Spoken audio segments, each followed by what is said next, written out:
Alrighty folks, so we are driving the Camaro. I did get an update today from the dealership. The bolt is currently on the rack and it is being worked on. So I should be getting that car back hopefully, but I'm gonna go ahead and give you guys a little bit more info on the Camaro. So we've got this little Camaro here. This thing has been fun to drive and honestly, you know, I do like it. Can I wait to turn it in? No.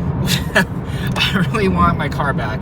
And the thing is, my friend was telling me today, he goes, why? The Camaros are like nice. And I said, yeah, but it's just, for one, it's too automatic. And the reason, and the way I mean that is that the car itself tries to do its own thing. It doesn't necessarily like to keep speed. And then, like, whenever you're trying to take control of the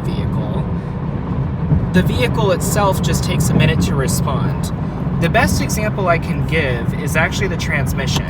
The 8-speed does a good job shifting by itself. It's quick. Yes, it does try to get into its top gears quickly, but when I use the flappy paddles is where I notice a significant delay in the performance of the vehicle. And I'm going to actually show you that right now. We are in 8th gear. I am in sport mode. And I hit the button just now, there was a delay there. Going down to 6, there's also a little bit of a delay. Button now, then shift. And I have, you know, it should be a little bit more, I want to say it should be a little bit quicker, especially with the vehicle's classification being more of a sports car. It should be a little quicker to respond. And so, I mean, it does a good job in terms of the pulling power. Mid-range torque is great. But shifting up just like I did now, like, it's very delayed. And so that's one example I can give of the vehicle just being a little too delayed for comfort and additionally too delayed for fun. Because this car, I mean, it's nice. I do like it. It's just, there's not a lot of fun with it unless if you go with the V8, get yourself a nice 6-speed manual, and this car would just come alive.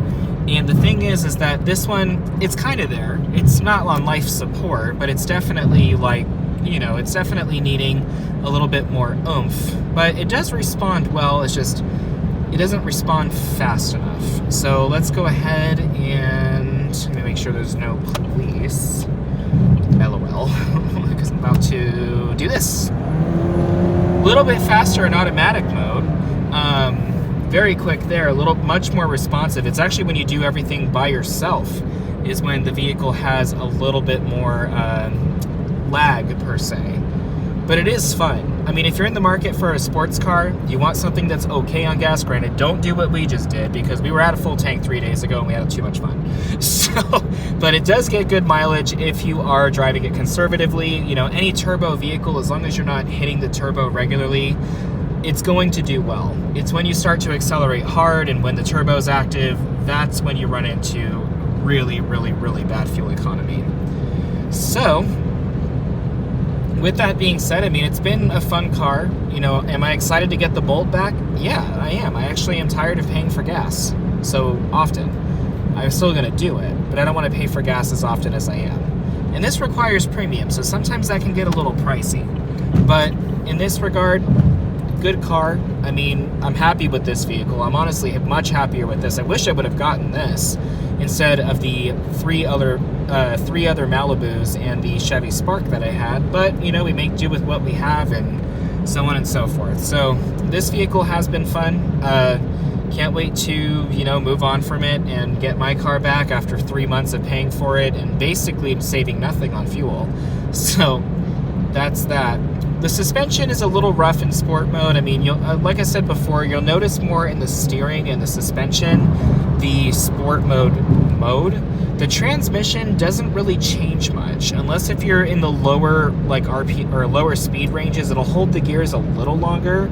But as you can see here, it's still holding 8th, and there's really not much of a difference in terms of upshifting from what I've noticed once you've passed 3rd gear. So, I mean, just stuff like that. But overall, not a bad vehicle to have here, and you know, it's been a fun ride with it. So yeah, but I will let you know what happens. Hopefully within the next couple of days I will have my car back, but we will see. All right guys, I hope you have a good one. Please be safe, and we'll talk again.